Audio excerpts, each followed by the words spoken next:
नमस्ते दोस्तों, mind Galaxy YouTube channel में आप सभी का स्वागत है। आज का हमारा सब्जेक्ट है लिमिटेशंस ऑफ साइकोलॉजी। मनोविज्ञान में कुछ मर्यादा है और वो मर्यादा किस तरीके से है। जैसे कोई प्रकार का ह्यूमन बीइंग है या कोई एनिमल्स है, प्लांट्स है या लिविंग बीइंग्स है। ये लिविंग बीइंग्स में इनके बिहेवियर के बारे में साइकोलॉजी अध्ययन करता है और स्टडी करता है, रिसर्च करता है। अब ये सभी बातें रिसर्च करते वक्त या कोई प्रकार का इनमें बिहेवियर में जो चेंजेस आते हैं, इनके पीछे भी कुछ रीजंस है और ये रीजंस जो है वजह से ही अलग अलग होने के वजह से ही कुछ लिमिटेशंस आ गए हैं। क्योंकि हम किसी भी एक मेंटल प्रोसेस अगर है हमारी तो उसको ऑब्जर्व नहीं कर सकते और ऑब्जर्व नहीं करने के वजह से कुछ बातें जो है ऐसी आ जाती है कि डायरेक्टली वो नहीं ऑब्जर्व होता है मेंटल प्रोसेस। इसलिए उनके बिहेवियर से हम अंदाज लगा लेते हैं कि इस व्यक्ति में ये बदलाव क्यों आ रहा है। और साइकोलॉजी की जो स्टडी है, स्टडी करते हुए हम जो भी बेस है कोई नॉलेज का, तो वो फिलोसॉफिकल होता है। और यहां पर इसको जब भी यूज करते हैं कि नॉलेज ऐसा होना चाहिए कि जो हमें उसका उपयोग करते वक्त जो है एक प्रकार की वो कला है। और फिलोसॉफिकल बेस और कला, ये दोनों भी बातें अलग अलग है, डिफरेंट है। और इनके वजह से जो है जो लर्निंग है या टीचिंग है या फिर किसी को हम कोई प्रकार की काउंसलिंग कर रहे हैं, वहां पर ये लिमिटेशन आ जाते हैं साइकोलॉजी के यूज करते वक्त। इसलिए सबसे पहले तो हमें जो भी सब्जेक्ट है उस सब्जेक्ट का डेप्थ में नॉलेज होना चाहिए। बहुत ही अच्छी तरह अगर नॉलेज है तो उसको हम अच्छे तरीके से पहुंचा सकते हैं। और उसके बाद में जो भी है प्रोफेशन है या कोई प्रकार का व्यवसाय है, बिजनेस है, या फिर हम जो भी प्रकार का कार्य कर रहे हैं उस कार्य के बारे में हमारे एटीट्यूड्स कैसे, हमारी रुचियां कैसी है, ये रुचियां भी हमें मालूम चाहिए। जिन्हें हम काउंसलिंग करने वाले हैं, जो क्लाइंट है, स्टूडेंट है, उनके प्रति हमारा एक अलग प्रकार का प्यार होना चाहिए, उनके प्रति हमारी स्टडी होना चाहिए। अगर अच्छे तरीके से है तो हम उन्हें जान सकते हैं, मगर उनके मेंटल प्रोसेस तक हम नहीं पहुंच सकते।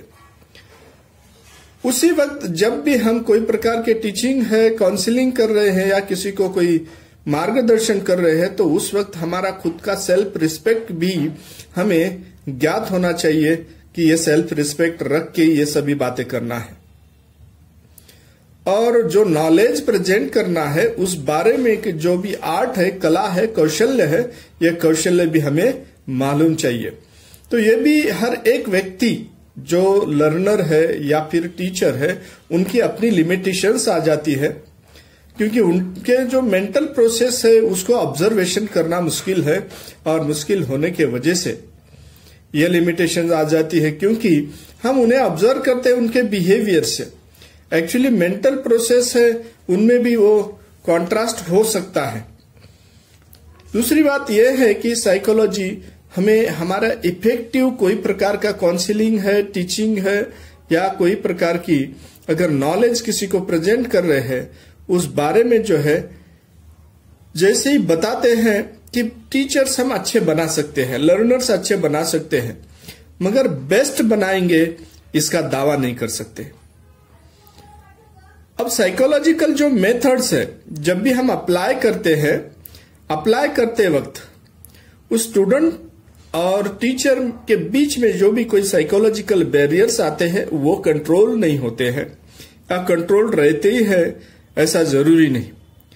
जैसे कि कोई प्रकार का जो यहां पर से नॉलेज दे रहा है, देने वाला जो है, काउंसिल करने वाला है, टीचिंग करने वाला है, वो किस इंटेंशन में टीचिंग कर रहा है, मगर जो लर्न करने वाला है, जो खुद मार्गदर्शित हो रहा है, उस व्यक्ति किस तरीके से वो नॉलेज गेन कर रहा है, उसका इंटेंशन क्या है, ये सबसे बड़ी बात है। और इस वजह से भी यहां पर जो है एक साइकोलॉजिकल लिमिटेशंस आ जाती है। उसके बाद साइकोलॉजिकली हम यहां बताते हैं कि साइकोलॉजी ये बात बताने में समर्थ है क्या नहीं करना चाहिए, मगर क्या करना चाहिए ये बताने के लिए साइकोलॉजी में ऑप्शन नहीं है, या फिर वो बताने के लिए समर्थ नहीं, इसीलिए यहां पर भी ये लिमिटेशंस आ जाते हैं।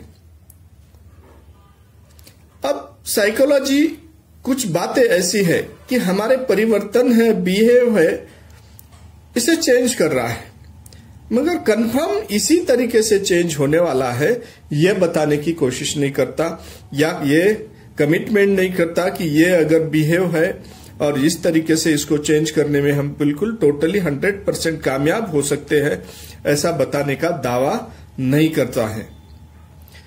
जब भी कोई प्रकार का अध्यापन करते हैं तो अध्यापन करते वक्त अगर कोई उसमें गलतियां हो जाती हैं तो गलतियां दुरुस्त करने के लिए वो हेल्प करता है, मगर गलतियां पूरी तरह दुरुस्त होना ही चाहिए ऐसा नहीं बता पाता। अब साइकोलॉजी जो है ये परफेक्ट साइंस नहीं है, क्योंकि जैसे ही फिजिक्स, केमिस्ट्री, बायोलॉजी है और अदर साइंस है, वो साइंस परफेक्ट साइंस है, क्योंकि कोई ऐसी एक परिस्थिति में कोई अगर एक्सपेरिमेंट किया जाता है तो उसका रिजल्ट परफेक्ट है।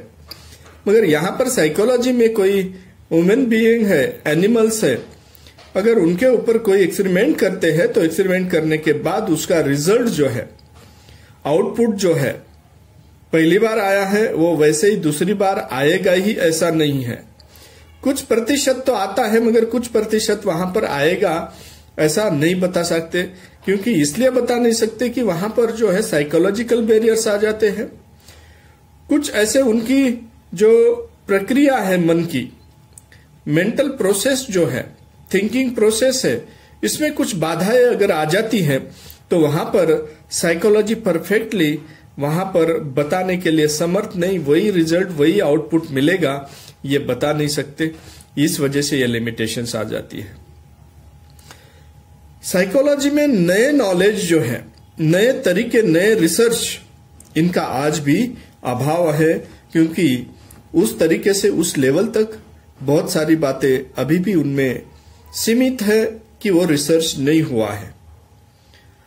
अब उसी तरीके से अगर कोई प्रकार का एबनॉर्मल स्टूडेंट है या क्लाइंट है, उस व्यक्ति को हैंडल करते वक्त उसको हैंडल करने के जो मेथड्स है, परफेक्ट मेथड 100% साइकोलॉजी बताने में सक्सेस नहीं है, बता नहीं पाती है।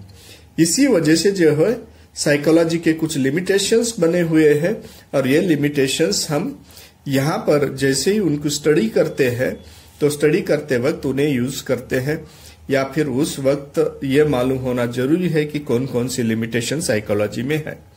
तो दोस्तों, इसी तरीके से हमारे साथ बने रहने के लिए माइंड गैलेक्सी चैनल के साथ बने रहिए। नमस्ते।